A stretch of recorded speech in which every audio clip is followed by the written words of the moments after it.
Hello everyone, this is doctor Manoj Thakur and I welcome you all to environment matters. आज हम लोग बात करने वाले हैं इकोसिस्टम के बारे में, जिसको कि हिंदी में हम लोग पारिस्थितिकी तंत्र भी कहते हैं। तो पारिस्थितिकी तंत्र आप सभी जानते होंगे कि एक नेचर की बेसिक फंक्शनल यूनिट है, जिसमें कि जितने भी लिविंग ऑर्गेनिजम्स हैं वो आपस में इंटरेक्ट करते हैं और साथ ही साथ अपना जो नॉन लिविंग या नेचुरल इन्वायरमेंट है उसके साथ भी इंटरेक्ट करते हैं। तो पारिस्थितिकी तंत्र बेसिकली क्या है, क्या इसके फंक्शंस हैं, क्या इसका स्ट्रक्चर है, इन सभी चीज़ों के बारे में हम आज बात करेंगे। जैसे कि खाद्य श्रृंखला क्या होती है, जिसको कि इंग्लिश में फूड चेन कहते हैं, इकोलॉजिकल पिरामिड्स क्या होते हैं, कितने टाइप के होते हैं, इस तरह की तमाम जानकारी जो है मैं आज आपके साथ साझा करूंगा। तो let's start with today's topic on ecosystem. So let's start with today's lecture on ecosystem. Ecosystem को हिंदी में हम लोग पारिस्थितिकी तंत्र के नाम से जानते हैं। So now coming to the definition of ecosystem. So ecosystem is basically a functional unit of nature where the living organisms interact with each other or among themselves and also with their physical environment.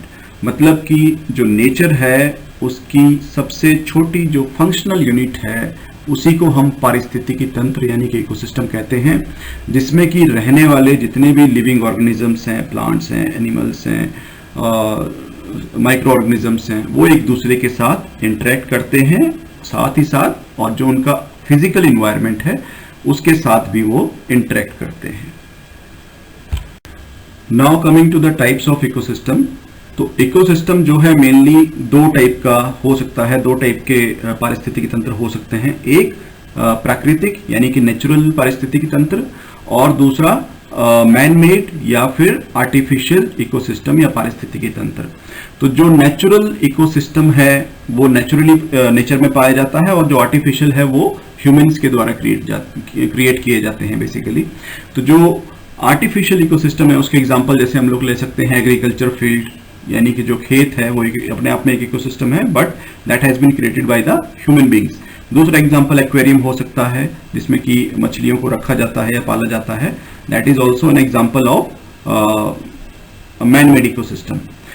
जो दूसरी category है that is natural ecosystem. Natural यानी कि प्राकृतिक पारिस्थितिकी तंत्र। जो natural ecosystem है that could be further of two types, one is terrestrial ecosystem, second one is aquatic ecosystem. Terrestrial means जो जमीन के ऊपर स्थित हैं, जैसे कि फॉरेस्ट इकोसिस्टम, जंगल का पारिस्थितिकी तंत्र, ग्रासलैंड इकोसिस्टम, घास के मैदान का पारिस्थितिकी तंत्र, और डेजर्ट इकोसिस्टम यानी कि एक मरुस्थल का पारिस्थितिकी तंत्र। एक्वेटिक इकोसिस्टम जो है फर्दर दो टाइप के हो सकते हैं, लैंटिक एंड लॉटिक। तो लैंटिक एक्वाटिक इकोसिस्टम ऐसे इकोसिस्टम है जिसमें कि पानी जो है आपका वो खड़ा हुआ है, स्टैंडिंग स्टेट में है, जैसे कि पॉन्ड है, तालाब है, झील है, लेक है ना, वेटलैंड्स है, जहां पर पानी आपका रुका हुआ है, that is basically lentic ecosystem. Second one is lotic ecosystem. Lotic ecosystem का मतलब है जहां पानी आपका बह रहा है, फॉर एग्जांपल रिवर। तो एक नदी का जो पारिस्थितिकी तंत्र है या इकोसिस्टम है, रिवर इकोसिस्टम है, that is an example of lotic ecosystem. Now coming to the structure and function of the ecosystem. तो अगर वैसे बात की जाए तो पूरा जो हमारा पृथ्वी है या ग्लोब है, बेसिकली जो पूरा बायोस्फीयर है उसको हम एक ग्लोबल इकोसिस्टम कह सकते हैं, ठीक है। और किसी भी इकोसिस्टम में, चाहे वो छोटा है या बड़ा इकोसिस्टम है, उसमें दो टाइप, आर्टिफिशियल इकोसिस्टम है या मैन मेड इकोसिस्टम है, उसमें जो है दो कंपोनेंट्स होते हैं, one is biotic component, another one is abiotic component. Biotic means जैविक कंपोनेंट जो उसमें जीवित हैं, एबायोटिक मीन्स जो जीवित नहीं है। तो दो कंपोनेंट्स होते हैं जो आपस में इंटरेक्ट करते हैं एज ए यूनिट। और कोई भी जो इकोसिस्टम है उसका एक स्ट्रक्चर और उसके कुछ फंक्शंस होते हैं। जैसे स्ट्रक्चर की बात करें तो एक कोई भी इकोसिस्टम है उसमें एक स्ट्रक्चर होता है, वर्टिकल डिस्ट्रीब्यूशन होती है, जिसको हम कहते हैं स्ट्रैटिफिकेशन।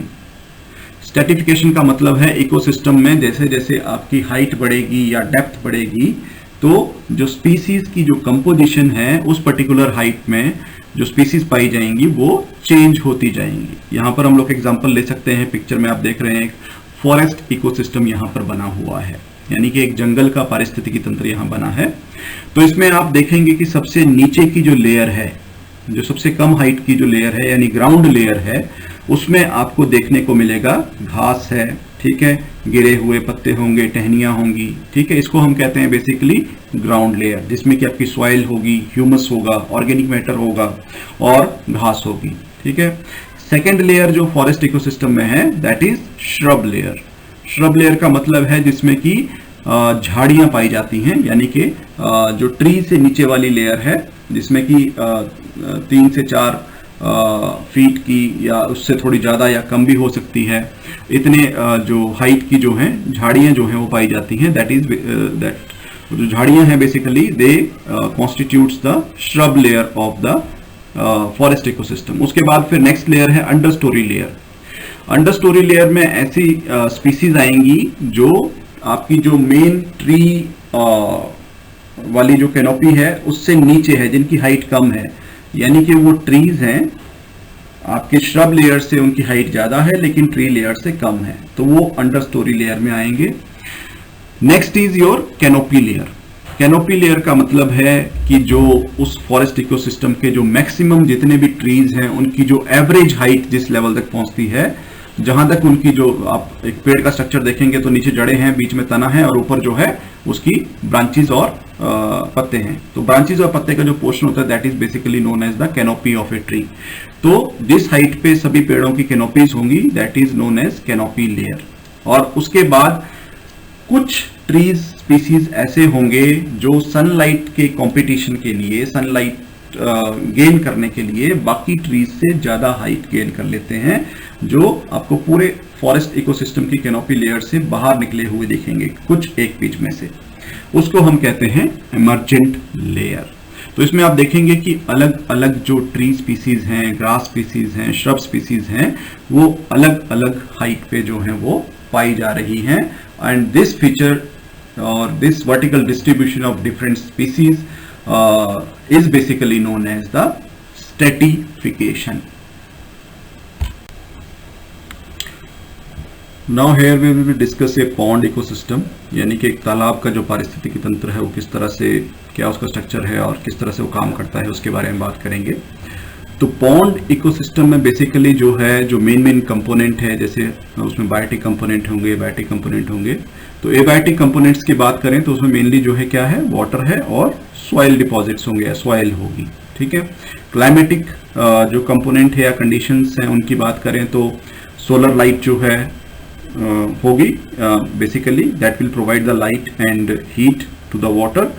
सेकेंड इज टेम्परेचर जो है वो चेंज होगा, जैसे जैसे सोलर रेडिएशंस जो हैं वो चेंज होंगी दिन के साथ, और डे लेंथ जो है वो भी जो है अफेक्ट करेगी आपका जो बायोटिक कंपोनेंट्स हैं उस पॉन्ड इकोसिस्टम के, ठीक है। तो कितनी सोलर रेडिएशन आ रही है, कितनी मात्रा में आ रही है, किस टाइम पर आ रही है, ठीक है, ये सारी चीजें इम्पैक्ट करेंगी ओवरऑल जो पॉन्ड का इकोसिस्टम है उसको। नेक्स्ट है फिर जो बायोटिक कंपोनेंट्स हैं। तो बायोटिक कंपोनेंट्स में जो सबसे पहले हैं ऑटोट्रॉफिक कंपोनेंट्स। ऑटोट्रॉफिक का मतलब है ऐसे कंपोनेंट्स या ऐसे जो ऑर्गेनिजम्स जो अपना खाना खुद बनाते हैं। तो अपना खाना खुद बनाने वाले, जैसे अगर हम किसी फॉरेस्ट इकोसिस्टम की बात करें तो वहां पर प्लांट्स बनाते हैं through the process of photosynthesis, और यहाँ पर हम लोग बात करें तो यहाँ पर जो है फाइटोप्लैंक्टॉन्स होते हैं, यानी कि पानी में पाए जाने वाले जो हैं कई तरह के प्लांट्स होते हैं। इसके अलावा कुछ एल्गीज होती हैं जो फ्लोटिंग स्टेज में भी हो सकती हैं, सबमर्ज्ड भी हो सकती हैं, ठीक है, और जो किनारे वाले एरियाज हैं वहां पर भी लगी हुई हो सकती हैं, ठीक है। तो पूरे पॉन्ड इकोसिस्टम में जो फाइटोप्लैंक्टॉन्स हैं और एल्गीज हैं वो बेसिकली ऑटोट्रॉफ से काम करती हैं, जो सनलाइट को यूज करके जो है अपना food through the process of photosynthesis जो है ये बनाती हैं। सेकेंड जो कैटेगरी है वो है कंज्यूमर्स की। कंज्यूमर्स यानी कि जो ऑटोट्रॉफ्स के ऊपर डिपेंड करते हैं अपने खाने के लिए, जो कि ऑटोट्रॉफ्स को खाते हैं। तो उसमें जो है मेनली ज़ूप्लैंक्टॉन्स आएंगे। इसके अलावा जो है फ्री स्विमिंग और बॉटम ड्वेलिंग जो ऑर्गेनिजम्स हैं वो आएंगे, जिसमें कि आपकी फिश हो सकती है या श्रिम्प्स हो सकते हैं, जो भी ऑर्गेनिजम्स वाटर में बेसिकली पाए जाते हैं, ठीक है। थर्ड वन जो कैटेगरी है दैट इज डिकम्पोजर्स। तो डिकम्पोजर्स में ऐसे ऑर्गेनिजम्स आएंगे जो ऑर्गेनिक, जो सड़ा गला ऑर्गेनिक मैटर है उसको खाते हैं और उसको डिकम्पोज करते हैं, डिसइंटीग्रेट करते हैं, जिसमें कि फंगस है, बैक्टीरिया है और कुछ फ्लैजिलेट्स होते हैं, वो आएंगे। तो ये हो गया स्ट्रक्चर। अब जो फंक्शन की बात है ऑलरेडी वैसे हमने डिस्कस कर लिया। जो ऑटोट्रॉप्स हैं वो इनऑर्गेनिक एलिमेंट्स को with the help of sunlight organic material में कन्वर्ट करेंगे through the process of photosynthesis, ठीक है। और जो हेटेरोट्रॉप्स हैं वो ऑटोट्रॉप्स को कंज्यूम करके अपनी एनर्जी नीड्स को पूरा करेंगे। और जो डिकम्पोजर्स हैं वो बेसिकली काम करेंगे जो भी डेड लिविंग ऑर्गेनिजम्स या प्लांट्स, फाइटोप्लैंक्टन्स, जूप्लैंक्टन्स होंगे, उनको डिकम्पोज करके और उनकी जो फर्दर मिनरलाइजेशन है उस डेड मैटर की, ताकि जो भी एलिमेंट्स या जो भी मिनरल्स लिविंग ऑर्गेनिजम्स ने अपने इन्वायरमेंट से लिए होंगे, वापस उनको उस इन्वायरमेंट को लौटाना ही डिकम्पोजर्स का काम है through the process of decomposition and mineralisation. तो this is the structure and function of a typical pond ecosystem. Now coming to the next part, that is the basic functions or components of the ecosystem. तो basic functions की बात करें तो mainly 4 main जो हैं components या functions हैं ecosystem के। फर्स्ट वन इज प्रोडक्टिविटी यानी कि उत्पादकता, सेकंड वन इज डिकम्पोजिशन यानी कि अपघटन या किसी भी चीज का सड़ना गलना, third one is energy flow, energy flow means ऊर्जा का जो प्रवाह है, और fourth one is nutrient cycling यानी कि जो भी पोषक तत्व उस इकोसिस्टम में पाए जाते हैं उनका चक्रण किस प्रकार से होता है, उनकी साइक्लिंग किस प्रकार से होती है। So starting with the first one that is productivity, जिसको कि हिंदी में हम कहते हैं उत्पादकता या उत्पादक क्षमता। तो किसी भी इकोसिस्टम की जो प्रोडक्टिविटी है वो डिपेंड करती है सोलर एनर्जी के ऊपर, सूर्य की रोशनी के ऊपर, बिकॉज जो सूर्य की रोशनी है that is the ultimate source of energy for any ecosystem to produce anything, ठीक है। तो जो किसी भी इकोसिस्टम में जो टोटल अमाउंट ऑफ बायोमास यानी कि जो ऑर्गेनिक मैटर है वो प्रोड्यूस होता है पर unit area. For example 1 metre by 1 metre का कोई प्लॉट है, उसमें कितना ऑर्गेनिक मैटर प्रोड्यूस हो रहा है over a period of time, that is basically known as productivity. और प्रोडक्टिविटी के जो यूनिट हैं वो 2 टाइप के हो सकते हैं। एक वो वेट हो सकता है बायोमास, फॉर एग्जांपल कि 1 बाय 1 मीटर के प्लॉट में कितनी घास हुई, कितना किलो घास हुई, ठीक है, किलो, ग्राम या टन, ठीक है, वो वेट की फॉर्म में हो सकती है प्रोडक्टिविटी। और दूसरी यूनिट होती है एनर्जी की फॉर्म में। एनर्जी मींस किलो कैलोरी पर मीटर स्क्वायर, मतलब उस 1 बाय 1 मीटर के प्लॉट में जो है कितनी किलो कैलोरी एनर्जी जो है वो जनरेट हुई। The rate of biomass production is productivity.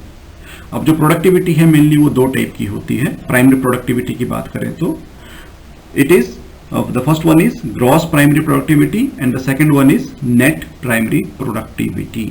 तो जो gross primary productivity है it is the rate of production of organic matter during photosynthesis, मतलब जो total production है that is the gross primary productivity। और जो टोटल प्रोडक्शन है उसमें से कुछ एनर्जी या कुछ बायोमास जो है वो यूज होगा जो प्लांट हैं उनकी अपनी नीड्स में, अपनी नीड्स के लिए, अपनी जैसे रेस्पिरेशन की प्रोसेस है, अपनी बॉडी की डेवलपमेंट के लिए जो यूज होगा, दैट उसको अगर हम माइनस कर दें नेट प्राइमरी प्रोडक्टिविटी में, ग्रॉस प्राइमरी प्रोडक्टिविटी में से, तो जो बच जाता है that is net primary productivity.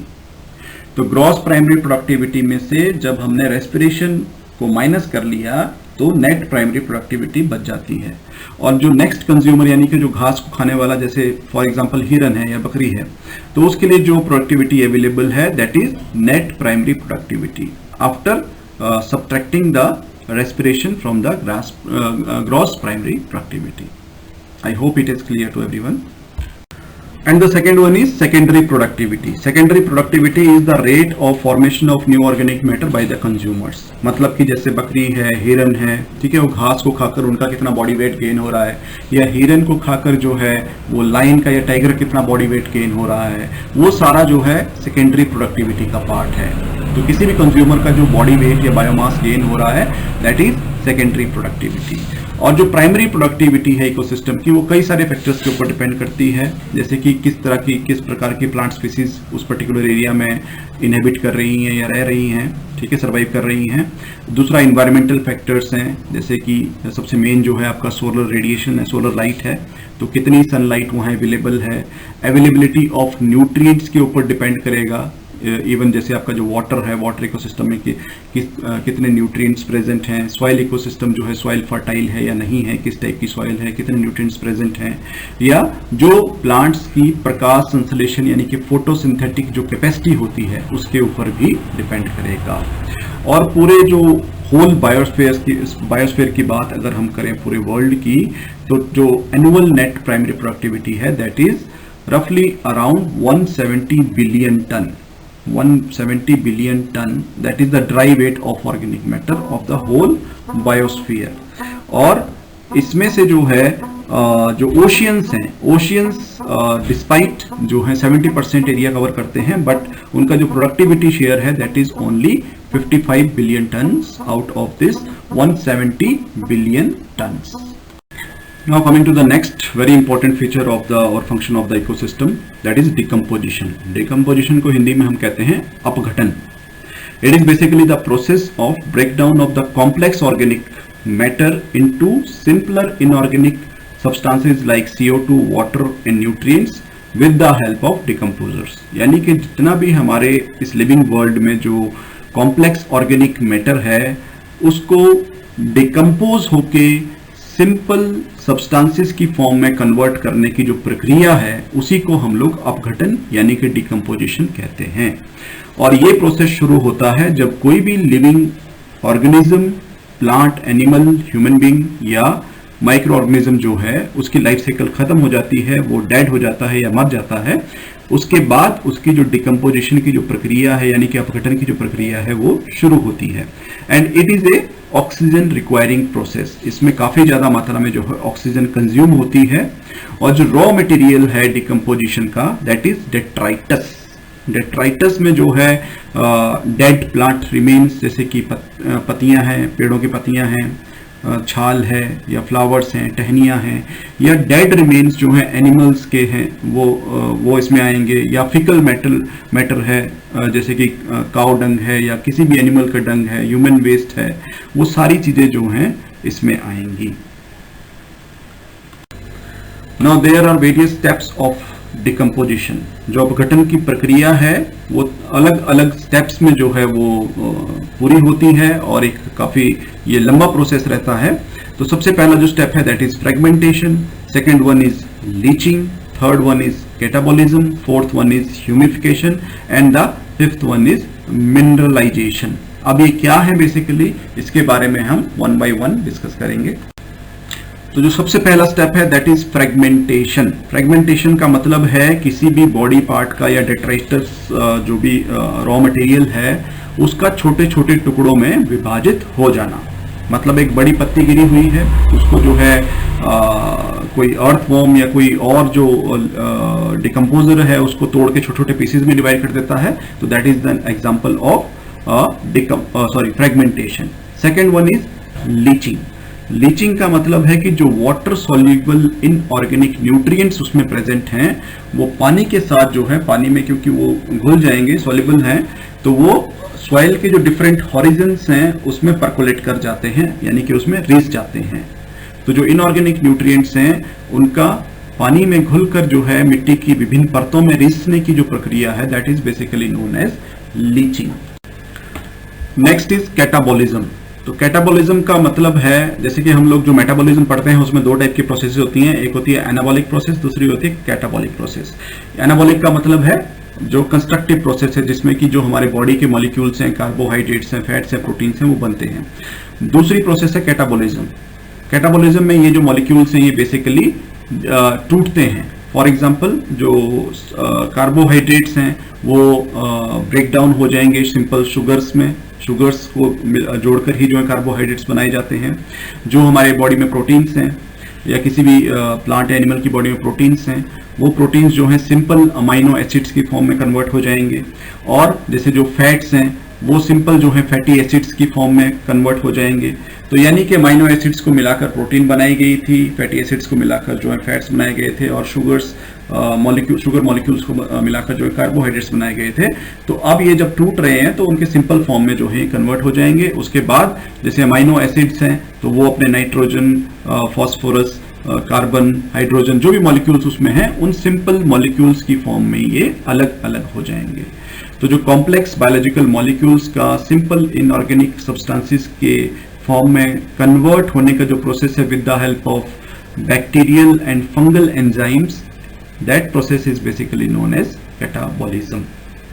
Next is humification. Humification is basically the accumulation of humus in the soil. तो जो भी ऑर्गेनिक मैटर सॉइल में डिकम्पोज होता है वो ह्यूमस की फॉर्मेशन करता है। Humus is basically a dark amorphous substance that is present in the soil which is highly rich in organic carbon, और जो ये सॉइल की फर्टिलिटी है उसको भी ये इंक्रीज करता है। Humus is basically resistant to the microbial action and it decomposes very slowly, और इसमें काफी सारे न्यूट्रिएंट्स जो हैं वो एक तरह से उन न्यूट्रिएंट्स का ये एज ए रिजर्वायर सर्व करता है। इससे जो सॉइल की फर्टिलिटी है वो इंक्रीज करती है। और इस स्लाइड में एक बहुत ही अच्छा डायग्राम आप देख सकते हैं जिसमें कि डिटेल में एक्सप्लेन किया है किस प्रकार से डिकम्पोजिशन का जो प्रोसेस है वो होता है। तो यहाँ पर एक पेड़ बना है जिसमें से एक पत्ता गिर जाता है, तो उस पत्ते के जो पत्ता जो है बेसिकली जब डेड हो गया तो वो पेड़ से गिर जाएगा, और उस पत्ते को जो है जैसे अर्थ वॉर्म्स हैं कुछ स्मॉल फ्रेगमेंट्स में उसको डिवाइड कर देते हैं या उसको कुछ हद तक कंज्यूम कर लेते हैं, ठीक है। उसमें से कुछ जो न्यूट्रिएंट्स हैं वो वाटर के साथ जो सॉल्युबल हैं वो वाटर के साथ घुलकर जो है सॉइल में चले जाते हैं, और कुछ जो बाकी का मैटर उसमें बच गया है that is further consumed by certain other organisms like fungi और बैक्टीरिया, और उसके बाद भी जो बच गया उसको फर्दर जो है बाकी के जो डिकम्पोजर्स हैं जैसे सॉइल माइट्स हैं, फंगस है और बाकी के बहुत सारे छोटे छोटे माइक्रो ऑर्गेनिजम्स होते हैं वो उसको फर्दर जो है कंज्यूम करेंगे, और अल्टीमेटली जो है सारा जितने भी आपके जो इनऑर्गेनिक सब्सटेंसेस उस लीव्स उस पत्ते में पाए जाते थे या उसमें थे वो आपके सॉइल में मिल जाएंगे, और सॉइल में मिलने के बाद अल्टीमेटली वो दोबारा से जो है आपका जो ट्री है थ्रू जो अपने रूट्स हैं उन रूट्स के माध्यम से इसको दोबारा से एब्जॉर्ब करेगा इन न्यूट्रिएंट्स को। तो ये एक साइकिल है जो बायोस्फीयर में चलती रहती है। Now there are certain factors that basically influence the process of decomposition. सबसे पहला है chemical composition of the raw material और द डेटाइटस। तो केमिकल जो रॉ मटेरियल है ऐसा रॉ मटेरियल जिसमें कि लिग्निन और काइटिन, तो लिग्निन जो है प्लांट्स में पाया जाता है और काइटिन जो है कुछ इंसेक्ट्स का जो आउटर शेल होता है उसमें पाया जाता है। तो लिग्निन और काइटिन वाला जो रॉ मटेरियल है वो कंपैरेटिवली स्लोली डिग्रेड करता है, क्योंकि जो लिग्निन और काइटिन है वो इतने इजीली जो है डिकम्पोज नहीं होते हैं। और ऐसे जो रॉ मटेरियल हैं जिसमें कि नाइट्रोजन है या वाटर सॉल्युबल सब्सटेंसेस हैं लाइक शुगर्स हैं वो बहुत ही इजीली और बहुत जल्दी जो है डिकम्पोज हो जाते हैं। Second is climatic factors, temperature and soil moisture. तो ज़्यादा टेम्परेचर एंड वार्म कंडीशंस जो हैं वो डिकम्पोजिशन का जो प्रोसेस है उसको फेवर करती हैं।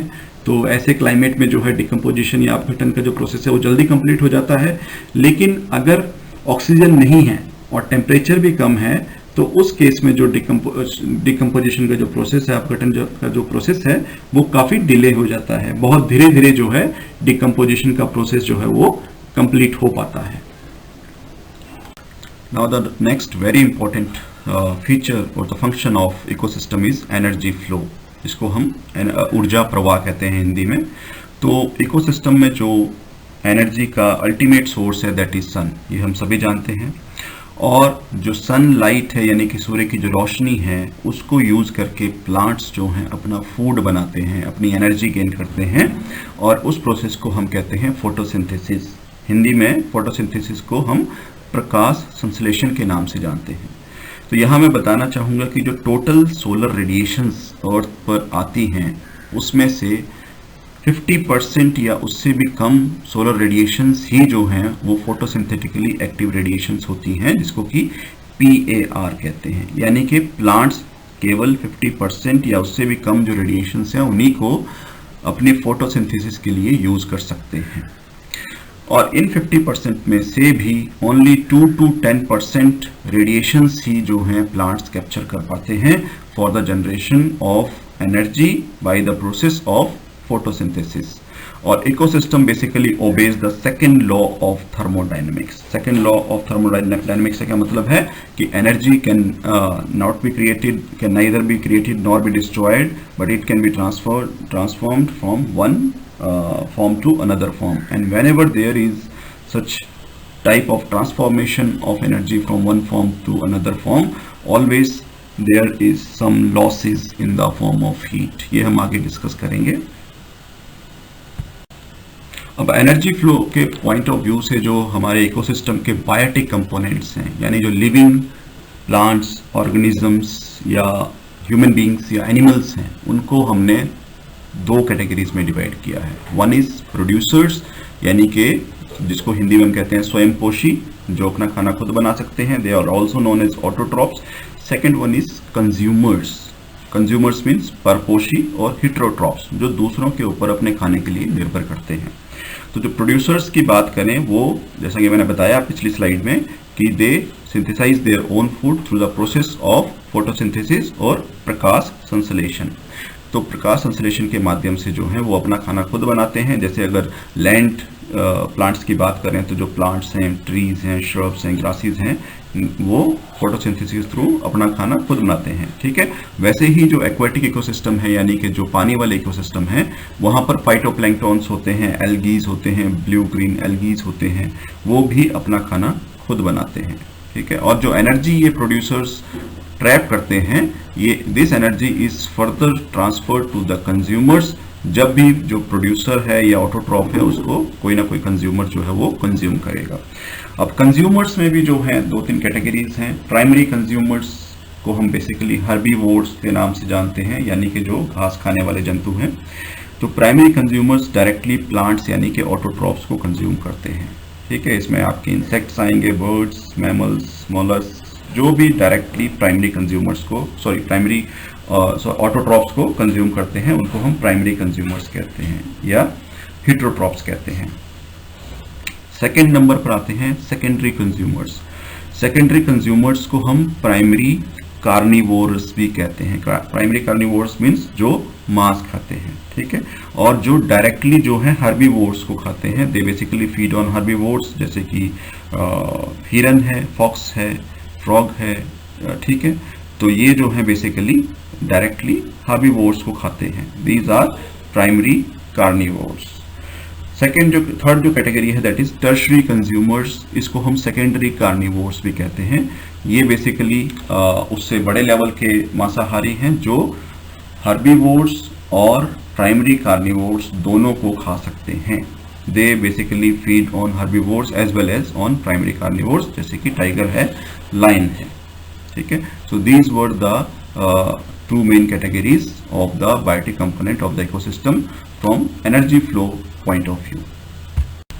अब सबसे बड़ा क्वेश्चन आता है कि जो एनर्जी है वो फ्लो कैसे करती है इकोसिस्टम में। तो उसका जो सिंपल सा आंसर है वो है फूड चेन, यानी कि खाद्य श्रृंखला। खाद्य श्रृंखला का मतलब है the chain of feeding relationships between different organisms, यानी कि एक ऑर्गेनिज्म को दूसरा ऑर्गेनिज्म खा रहा है, उसको दूसरे को तीसरा खाएगा, तीसरे को चौथा खाएगा। ठीक है, तो ये जो चेन बनी है एक दूसरे को खाना, टू ईट और to be being eaten by someone else is basically known as food chain. तो जब एक ऑर्गेनिज्म दूसरे ऑर्गेनिज्म के ऊपर डिपेंड होगा फूड के लिए, तो उसकी जो प्राइमरी फर्स्ट वाले की जो एनर्जी है वो सेकंड वाले में ट्रांसफर होगी, सेकंड वाले की थर्ड वाले में, थर्ड वाले की फोर्थ वाले में। इस तरीके से जो है एनर्जी जो है वो ट्रांसफर होती है इन द फूड चेन। तो फूड चेन्स की बात करें तो food chains are mainly of two types. First one is grazing food chain, जिसको कि हम GFC कहते हैं, और second one is detritus food chain, जिसको कि हम DFC कहते हैं। इनमें बस इतना डिफरेंस है कि जो ग्रेजिंग फूड चेन है वहां पर जो प्राइमरी कंज्यूमर है वो लिविंग प्लांट्स के ऊपर फीड करते हैं, यानी कि जो जीवित हैं, जैसे कि हिरन घास को खा रहा है, ठीक है, तो घास जो है वो जीवित है, डेड नहीं है, तो that means it is grazing food chain. जैसे घास को बकरी ने खाया, बकरी को आदमी ने खा लिया, ठीक है, that is a grazing food chain. Detritus के केस में जो प्राइमरी कंज्यूमर है वो डेड ऑर्गेनिक मैटर खाता है, यानी कि जो चीज ऑलरेडी मर चुकी है या डेड हो चुकी है, जो भी सड़ा गला, फॉर एग्जाम्पल कोई पेड़ का पत्ता गिरा हुआ है, ठीक है, that leaf of tree is already dead, या फिर कोई जंगली जानवर मर जाता है, ठीक है, तो उसको जो है बाकी जो एनिमल्स हैं वो खाते हैं, या बैक्टीरियाज या वायरस जो फंगस है वो उसको डिकम्पोज करते हैं। That is basically example of detritus food chain.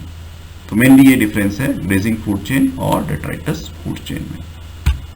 अब जो डेट्राइटस हैं बेसिकली उनको हम डिकम्पोजर्स भी कहते हैं, सेप्टोट्रॉफ्स भी कहते हैं कई बार, ठीक है, और इसमें ज़्यादातर जो है फंगस और बैक्टीरिया आते हैं। और ये जो फंगस और बैक्टीरिया है ये कुछ पर्टिकुलर टाइप की डाइजेस्टिव एंजाइम्स जो हैं वो सिक्रीट करते हैं, जो भी डेट्राइटस जिसके ऊपर वो फीड करते हैं, ताकि उसको ब्रेक डाउन किया जा सके और सिंपल और इनऑर्गेनिक मटेरियल में जो है कन्वर्ट करके उसको इजीली जो है एब्जॉर्ब किया जा सके, ताकि वो अपना जो पोषण है, एनर्जी है, न्यूट्रिएंट्स हैं वो उससे ले सकें। नॉर्मली जो ग्रेजिंग और डेट्राइटस फूड चेन है वो हर जगह पाई जाती हैं, चाहे टेरेस्ट्रियल है या एक्वाटिक इकोसिस्टम है, लेकिन एक्वाटिक इकोसिस्टम में ज़्यादातर जो है ग्रेजिंग फूड चेन जो है वो पाई जाती है, और जो टेरेस्ट्रियल इकोसिस्टम है उसमें ज़्यादातर जो है डेट्राइटस फूड चेन जो है वो देखने को मिलती है। ऑल्दो ग्रेजिंग और डेट्राइटस फूड चेन ऐसा नहीं है कि इकोसिस्टम में दोनों अलग अलग काम करेंगी और इन दोनों का आपस में कोई रिलेशन नहीं है, ऐसा बिल्कुल भी नहीं है। दोनों ही चेन्स जो हैं आपस में कई जगहों पे, कई लिंक्स पे जुड़ी होती हैं। कोई भी फूड चेन इतनी सिंपल नहीं होती है, ठीक है, जितनी भी फूड चेन्स हैं सभी फूड चेन्स जो हैं आपस में जुड़ी हुई हैं। ज़रूरी नहीं है घास को सिर्फ बकरी खाएगी, घास को हिरन भी खा सकता है, ग्रास ऊपर भी खा सकता है, स्नेल्स भी फीड कर सकती हैं, ठीक है, और ज़रूरी नहीं है बकरी को जो है सिर्फ आदमी ही खाएगा या हिरन को सिर्फ जो है शेर ही खाएगा, उसको टाइगर भी खा सकता है, लेपर्ड भी खा सकता है, उसको जो है चीता भी खा सकता है, उसको वुल्फ भी खा सकती है, ठीक है। तो ये सारी जो फूड चेन्स हैं वो आपस में कनेक्टेड हैं, और इतनी सारी फूड चेन्स आपस में कनेक्ट होने की वजह से एक वेब टाइप का स्ट्रक्चर बन जाता है, एक जाल बन जाता है इंटरकनेक्शंस ऑफ फूड चेन, जिसको कि हम फूड वेब के नाम से जानते हैं। तो फूड वेब क्या है? फूड वेब बेसिकली एक इंटरकनेक्टेड वेब है of so many food chains that are existing in that particular ecosystem. So that is a food web. अब यहाँ पर हम लोग बात करेंगे ट्रॉफिक लेवल के बारे में। तो किसी भी ऑर्गेनिज्म का किसी भी फूड चेन में या जो खाद्य श्रृंखला है उसमें एक स्पेसिफिक प्लेस होता है, ठीक है, वो एक स्पेसिफिक प्लेस, जिस प्लेस पर वो ऑर्गेनिज्म प्लेस्ड है उस प्लेस को हम लोग ट्रॉफिक लेवल कहते हैं। फॉर एग्जाम्पल जो ग्रास है that belongs to first trophic level, क्योंकि वो प्रोड्यूसर है, ठीक है। तो जो प्लांट्स हैं, ग्रास है, फाइटोप्लैंक्टन्स हैं, ट्रीज हैं, वो फर्स्ट ट्रॉफिक लेवल को बिलोंग करते हैं। जो प्राइमरी कंज्यूमर्स हैं, जो हर्बीवोर्स हैं, जो डायरेक्टली ग्रास को खाते हैं, वो सेकेंड ट्रॉफिक लेवल को बिलोंग करते हैं। उसी प्रकार से जो थर्ड ट्रॉफिक लेवल है उसमें आपके आएंगे कार्निवोरस, जो प्राइमरी कार्निवोरस लाइक बर्ड्स है, फिश है, वुल्फ है, जो या तो वो आपके हर्बीवोर्स को खाएंगे। और जो टर्शरी कंज्यूमर्स हैं वो आएंगे आपके फोर्थ ट्रॉफिक लेवल पर, जिसको कि हम ट्रॉप कार्निवोर या सेकेंडरी कार्निवोर भी कहते हैं, जैसे लायन है, टाइगर है। तो ये आपके प्राइमरी कार्निवोर को भी खा सकते हैं और आपके हर्बीवोर्स को भी खा सकते हैं। तो इस तरह से किसी भी ऑर्गेनिज्म का उस फूड चेन में जो पर्टिकुलर प्लेस होता है उसी को हम ट्रॉफिक लेवल के नाम से जानते हैं। नेक्स्ट है, अब हर ट्रॉफिक लेवल पर जो है एनर्जी एक ट्रॉफिक लेवल से दूसरे ट्रॉफिक लेवल पर जो है ट्रांसफर होती है, और एनर्जी जो फ्लो है इकोसिस्टम में एक ट्रॉफिक लेवल से दूसरे ट्रॉफिक लेवल पर, वो आप यहाँ डायग्राम में नीचे की तरफ देख सकते हैं, जिसमें कि किस प्रकार से एनर्जी जो है एक ट्रॉफिक लेवल से दूसरे ट्रॉफिक लेवल पे फ्लो होती है। यहाँ पर sun is the ultimate source of energy. और यहाँ पर एक चीज और मैं बताना चाहूंगा कि जो एनर्जी फ्लो है इकोसिस्टम में that basically follows the 10% law. 10% law was basically given by Lindeman. इसका मतलब ये है कि फॉर एग्जाम्पल सन से जो है 3000 जूल्स ऑफ एनर्जी जो है वो आपकी आ रही है, ठीक है, उसमें से जो है ओनली जो 10% एनर्जी है वो प्लांट्स एब्जॉर्ब करते हैं। फॉर एग्जांपल 3000 का जो 10% है दैट इज 300 आई थिंक। तो उतनी एनर्जी जो है आपके प्लांट्स एब्जॉर्ब करेंगे। जो बाकी की एनर्जी है that will be lost as a heat और रेस्पिरेशन और it will be not utilized at all. जो प्लांट से नेक्स्ट जो लेवल है, चाहे वो रैबिट है या फिर कोई लार्वा है किसी बटरफ्लाई का या मॉथ का, तो उससे प्लांट से जो है जो टोटल एनर्जी प्लांट्स के पास होगी उसमें से सिर्फ 10% एनर्जी ही जो है नेक्स्ट लेवल पर ट्रांसफर होगी। मान लीजिए यहाँ पर 300 है तो 300 में से सिर्फ जो 30 है 30 जूल्स और 300 जूल में से केवल 30 जूल्स ही एनर्जी जो है वो नेक्स्ट लेवल पर ट्रांसफर होगी। बाकी की जो एनर्जी है 270 जूल्स दैट 90% एनर्जी वो उसका लॉस हो जाएगा एज ए हीट और it will be utilised in respiration और it will not be utilised at all, means energy that is not utilized। तो 90% एनर्जी इज लॉस्ट और 10% energy is transfer to the next trophic level. वैसे ही जो next trophic level है उस पर 10%, फिर उसके नेक्स्ट में 10%, तो इस तरीके से एनर्जी का लेवल जो है वो कम होता जाएगा। सिर्फ 10% एनर्जी ही जो है नेक्स्ट ट्रॉफिक लेवल पर ट्रांसफर होगी। तो this is basically known as 10% energy transfer law that was given by Lindeman. अब यहाँ पर जो है कुछ फैक्ट्स हैं जो ऑलरेडी इसमें से काफी मैंने डिस्कस कर लिए हैं कि हर ट्रॉफिक लेवल पर जो है एनर्जी का जो लेवल है वो डिक्रीज करता जाएगा। ठीक है, जैसा मैंने बताया कि 10% एनर्जी जो है वो लॉस हो जाएगी, only 90% will be transfer to the next trophic level. जब भी कोई ऑर्गेनिज्म जो है उसकी डेथ होती है then it becomes the dead biomass और डेट्राइटस। डेट्राइटस जैसे कि मैंने बताया जिसके ऊपर की आपकी डेट्राइटस फूड चेन जो है वो निर्भर करती है। ठीक है, और it is basically the source of energy for the decomposers. और organisms at each trophic level they basically depend on the energy from lower trophic level। जैसे for example second trophic level है तो वो एनर्जी के लिए depend करेंगे first trophic level पर, और जो थर्ड ट्रॉफिक लेवल वाले हैं वो एनर्जी के लिए डिपेंड करेंगे सेकंड ट्रॉफिक लेवल पर। और the amount of living material in a trophic level at any given time is known as standing crop. किसी भी ट्रॉफिक लेवल पर जो टोटल लिविंग मटेरियल का जो अमाउंट है, जो क्वांटिटी है, that is basically known as standing crop. For example कोई ग्रासलैंड है तो ग्रासलैंड का जो ट्रॉफिक लेवल 1 है वो क्या है, ग्रास है, तो उसमें टोटल जो ग्रास की क्वांटिटी है that is the standing crop of A grassland ecosystem. इसको जो है बायोमास की टर्म्स में हम लोग मेजर करते हैं और नंबर इन यूनिट एरिया की टर्म्स में मेजर करते हैं। अगर उसका वेट लेंगे तो उसका बायोमास होगा बेसिकली, और अगर उसका नंबर लेंगे तो नंबर पर यूनिट एरिया होगा। ठीक है, और बायोमास जो है वो किसी भी स्पीसीज का वो फ्रेश हो सकता है, ड्राई हो सकता है। फॉर एग्जांपल मेरा वेट जो है अगर 70 kg है दैट इज फ्रेश बायोमास, और अगर मेरी बॉडी में से जो टोटल वाटर है उसको निकाल दिया जाए तो जितना भी बचेगा 5 to 10 kg that is dry biomass. और 10% एनर्जी लॉ मैं ऑलरेडी आपको बता चुका हूं कि 10% energy law is basically followed in the ecosystem. The next very important topic under ecosystem is ecological pyramids. So ecological pyramids are also known as Altonian pyramids because the concept of these ecological pyramids was basically given by Charles Alton। इसलिए कई बार इसको हम लोग Altonian pyramids के नाम से भी जानते हैं।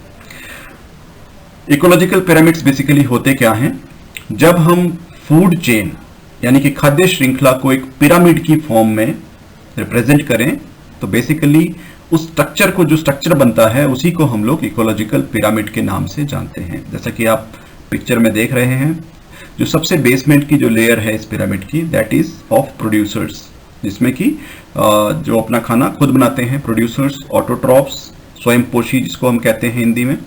दूसरी लेयर जो है बेसिकली वो होगी हर्बीवोर्स की, यानी कि प्राइमरी कंज्यूमर्स की, जो घास खाने वाले जीव जंतु हैं। और तीसरी लेयर जो है वो होगी कार्निवोर्स की। ठीक है, इस तरीके से जैसे जैसे पिरामिड्स की लेयर बढ़ती जाएंगी फूड चेन में, उस तरीके से पिरामिड जो है वो बढ़ता जाएगा। जो नीचे है वो ऑटोट्रॉप्स आएंगे और ऊपर की तरफ जो है इसमें कार्निवोर्स आएंगे। बेसिकली इकोलॉजिकल पिरामिड्स की अगर बात करें तो मेनली जो है ये 3 टाइप के होते हैं, pyramid of number, pyramid of biomass and pyramid of energy. तो सबसे पहले हम लोग एग्जांपल लेते हैं पिरामिड ऑफ नंबर का। तो पिरामिड ऑफ नंबर का मतलब है कि एक ट्रॉफिक लेवल पर जिनकी सिमिलर फूड हैबिट है सबकी, फॉर एग्जांपल जो फर्स्ट ट्रॉफिक लेवल है उसमें ग्रास है, सेकंड ट्रॉफिक लेवल जैसे आप एग्जांपल देख रहे हैं यहाँ पर रैबिट्स हैं या माउस है, या थर्ड ट्रॉफिक लेवल पर स्नेक्स हैं, और फोर्थ ट्रॉफिक लेवल पर काइट या हॉक है। तो एक ट्रॉफिक लेवल पर कितने नंबर ऑफ इंडिविजुअल्स हैं, फॉर एग्जांपल अगर घास है तो कितने प्लांट्स हैं ग्रास के वहां पर, दूसरे नंबर पर जो है रैबिट्स हैं तो कितने रैबिट्स वहां प्रेजेंट हैं, तीसरे नंबर पर स्नेक्स हैं तो कितने स्नेक्स वहां प्रेजेंट हैं, और चौथे नंबर पर हॉक है तो कितने हॉक्स वहां प्रेजेंट हैं। तो ये जब हम नंबर काउंट करते हैं एक ट्रॉफिक लेवल पर तो उसी को हम लोग कहते हैं पिरामिड ऑफ नंबर। तो इस केस में जो कि एक एग्जांपल दिया गया है ग्रासलैंड इकोसिस्टम का, जो पिरामिड ऑफ नंबर है वो अपराइट है। अपराइट है मतलब एक ट्राइंगल की शेप में जो है अपराइट है, क्योंकि अपराइट इसलिए है क्योंकि इसमें ग्रास का जो नंबर है वो सबसे ज्यादा है, रैबिट उससे कम है, स्नेक उससे भी कम है, और हॉक जो है वो उस सबसे कम है। बट जो पिरामिड ऑफ नंबर है वो इन्वर्टेड भी हो सकता है। यहां पर आप एग्जांपल हम ले सकते हैं जैसे एक ट्री का, एक ट्री है उसमें बहुत सारे बर्ड्स रहते हैं, बर्ड्स के ऊपर पैरासाइट्स रहते हैं, पैरासाइट्स के ऊपर हाइपर पैरासाइट्स रहते हैं, तो उसमें जो है आपका पिरामिड ऑफ नंबर जो है इन्वर्टेड होगा। जो प्रोड्यूसर है वो सिंगल है, वन है, ठीक है, उसके ऊपर जो बर्ड्स रह रही हैं वो ज़्यादा होंगी, जो बर्ड्स हर बर्ड्स के ऊपर बहुत सारे पैरासाइट्स होंगे, और हर पैरासाइट्स के ऊपर फर्दर जो है हाइपर पैरासाइट्स होंगे। तो उस केस में जो पिरामिड ऑफ नंबर बनेगा वो उल्टा बनेगा, मतलब उसकी जो पैनी वाली साइड है वो नीचे की तरफ रहेगी और जो बेस है वो ऊपर की तरफ रहेगा। Second type of pyramid is pyramid of biomass. Biomass का मतलब है जो लिविंग ऑर्गेनिजम्स, प्लांट्स या एनिमल्स जो भी हैं उनका टोटल वेट कितना है उस ट्रॉफिक लेवल पर। तो पिरामिड ऑफ बायोमास अगेन जो है इन्वर्टेड भी हो सकता है और अपराइट भी हो सकता है, वो डिपेंड करता है कि हम कौन से इकोसिस्टम को कंसीडर कर रहे हैं, ठीक है। तो इसमें सिंपल सा ये है कि जैसे हमने लास्ट जो स्लाइड थी उसमें ग्रासलैंड इकोसिस्टम का डिस्कस किया, तो सबसे पहले जो नीचे का ग्रास की लेयर है उसका टोटल वेट कितना है, टोटल बायोमास कितना है, उसके बाद सेकंड जो है आपके कितने रैबिट्स का जो टोटल वेट है वो कितना है, स्नेक्स का टोटल वेट कितना है, हॉक का टोटल वेट कितना है, ठीक है। तो उसमें हमने पहले पिरामिड ऑफ नंबर में नंबर कंसिडर किए थे, यहाँ पर हम लोग बायोमास कंसिडर करेंगे, और ये इन्वर्टेड भी हो सकता है और अपराइट भी हो सकता है, डिपेंड करता है कि हम कौन से इकोसिस्टम की बात कर रहे हैं, ठीक है। Next pyramid is pyramid of energy. Pyramid of energy का मतलब है कि एक ट्रॉफिक लेवल पर जो एनर्जी अवेलेबल है दूसरे ट्रॉफिक लेवल पर जो है वो ट्रांसफर हो रही है, दूसरे से तीसरे पर होगी, तीसरे से चौथे पर होगी, इस तरीके से जो है हर ट्रॉफिक लेवल पर जो है एनर्जी ट्रांसफर होगी, ठीक है। बट इसमें जैसा कि हमने पहले स्टडी किया, only 10% of the energy will be transferred to the next trophic level. Rest 90% of the energy will be lost as heat or respiration, or it will be not utilized at all. तो 10% ही energy जो है वो next trophic level पर transfer होगी, बाकी 90% जो है वो आपकी उसका लॉस हो जाएगा। तो इसलिए जो है pyramid of energy is always upright. Pyramid of energy कभी भी इन्वर्टेड नहीं होगा, ये ध्यान में रखने वाली बात है, और कॉम्पिटिटिव एग्जाम्स में भी ये क्वेश्चंस आते हैं, which of the pyramid is always upright, तो उसका आंसर होगा pyramid of energy. Pyramid of energy जो है हमेशा अपराइट रहता है, क्योंकि जो सबसे नीचे वाला लेवल है उसमें ऑब्वियसली एनर्जी ज्यादा होगी, जो प्राइमरी कंज्यूमर है उसमें एनर्जी और कम होगी, सेकेंडरी कंज्यूमर में एनर्जी और कम होगी, टर्शियरी कंज्यूमर में और कम होगी। मतलब 10% जो है सिर्फ ऊपर ट्रांसफर हो रही है, बाकी 90% हर लेवल पर जो है वो आपका उसका लॉस हो जा रहा है। यहाँ थोड़ा सा मैं ऐड करना चाहूँगा कि किसी भी ट्रॉफिक लेवल पर जब हम लोग कैलकुलेशंस करते हैं एनर्जी कंटेंट, बायोमास या नंबर्स का, तो उसमें जितने भी ऑर्गेनिजम्स हैं उन सभी को हमें काउंट करना होता है। और एक ट्रॉफिक लेवल जो है वो एक फंक्शनल लेवल है और एज सच कोई स्पीसीज नहीं है, ठीक है। स्पीसीज जो है एक से ज़्यादा ट्रॉफिक लेवल जो है वो ऑक्युपाई कर सकती है। जैसे कि आपने एग्जाम्पल दिया है स्पैरो का, तो स्पैरो जब सीड्स खाएगी यानी कि बीज खाएगी, फ्रूट्स खाएगी, या कुछ भी जो है हर डायरेक्ट प्लांट्स के ऊपर जब डिपेंड करेगी, तो then it comes as primary consumer, means कि आपके थर्ड ट्रॉफिक लेवल पर ये जो है आएगी, सेकंड ट्रॉफिक लेवल पर ये आएगी। लेकिन जब यही स्पैरो जो है इंसेक्ट्स को खाएगी या वॉर्म्स को खाएगी, जो उससे पहले प्लांट्स के ऊपर डिपेंड करते थे। तो ये जो है सेकेंडरी कंज्यूमर्स वाले सेक्शन में आ जाएगी, ठीक है, ट्रॉफिक लेवल पे जाएगी। तो आप यहाँ देख सकते हैं कि depending upon the food habit of the sparrow, ये जो है ट्रॉफिक लेवल 2 पे भी जा सकती है और ट्रॉफिक लेवल 3 में भी जा सकती है। इसलिए जो है ट्रॉफिक लेवल एक फंक्शनल लेवल है और एज सच जो है स्पीसीज को रिप्रेजेंट नहीं करता है, ठीक है। और ज्यादातर इकोसिस्टम में जो पिरामिड्स हैं वो अपराइट होते हैं, ऑल्दो इन्वर्टेड भी होते हैं, बट ज्यादातर केसेस में जो है अपराइट होते हैं। बट जो एनर्जी का पिरामिड है वो हमेशा ही अपराइट होता है, जैसा कि मैंने पहले बताया। और यहाँ पर कुछ इन्वर्टेड पिरामिड्स के एग्जांपल्स दिए हैं, जो ऑलरेडी एक तो मैंने डिस्कस कर लिया था। एक ट्री इकोसिस्टम का एग्जांपल है, जिसमें कि एक ट्री है, उसका जो पिरामिड ऑफ नंबर जैसे हम लोग बात करें तो एक ट्री है, उसमें बहुत सारे बर्ड्स हैं, बर्ड्स के ऊपर पैरासाइट्स हैं, पैरासाइट्स के ऊपर हाइपर पैरासाइट्स हैं। तो ट्री एक है, बर्ड्स उससे ज़्यादा हैं, पैरासाइट्स उससे भी ज़्यादा हैं और हाइपर पैरासाइट उससे भी ज़्यादा हैं। तो ये एक तरह से इन्वर्टेड पिरामिड हो गया। लेकिन इसी ट्री का जब हम बायोमास का पिरामिड बनाएंगे तो वो आपका अपराइट होगा, क्योंकि ट्री का वेट ज़्यादा होगा, बर्ड्स का वेट उससे कम होगा, पैरासाइट्स का वेट उससे भी कम होगा और हाइपर पैरासाइट्स का वेट उससे भी कम होगा, ठीक है। वैसे ही दूसरा जो यहाँ पर एक एग्जांपल दिया गया है वो एक्वेटिक इकोसिस्टम का दिया गया है, जिसमें कि प्रोड्यूसर्स का आप देखेंगे कि जो नंबर है वो ज़्यादा है यहाँ पर, ठीक, सॉरी, प्रोड्यूसर्स का जो वेट है वो कम है यहाँ पर, ठीक है, एक्वेटिक इकोसिस्टम में। उसके जो कि छोटे मोटे फाइटो और जू प्लैंक्टॉन्स हैं, फाइटोप्लैंक्टॉन्स हैं। फाइटोप्लैंक्टॉन्स के ऊपर जो फीड कर रहे हैं वो जू प्लैंक्टॉन्स हैं, हर्बीवोर्स हैं बेसिकली, और उसमें जो है आपकी स्मॉल फिश, क्रैब्स और ये सब चीज़ें आएंगी। और उसके ऊपर फर्दर जो फीड कर रहे हैं वो कार्निवोरस हैं, बिग फिश वगैरह जो हैं वो उसमें आएंगी, ठीक है। तो यहाँ पर आप देखेंगे कि जो प्रोड्यूसर्स हैं उनका जो वेट है वो कम है, जो हर्बीवोरस हैं उनका वेट उससे ज़्यादा है और जो कार्निवोरस हैं उनका वेट उससे भी ज़्यादा है। तो यहाँ पर भी जो पिरामिड है वो आपका इन्वर्टेड बनेगा। बट पिरामिड ऑफ एनर्जी जो है वो ऑलवेज अपराइट होता है, जैसा कि ऑलरेडी मैं पिछली 2 स्लाइड्स में बता चुका हूँ। And now there are some limitations of this concept of ecological pyramids. वो लिमिटेशंस क्या है? सबसे पहली लिमिटेशन यही है जो हमने लास्ट स्लाइड में डिस्कस की, कि it does not take into account the same species belonging to 2 और मोर ट्रॉफिक लेवल्स।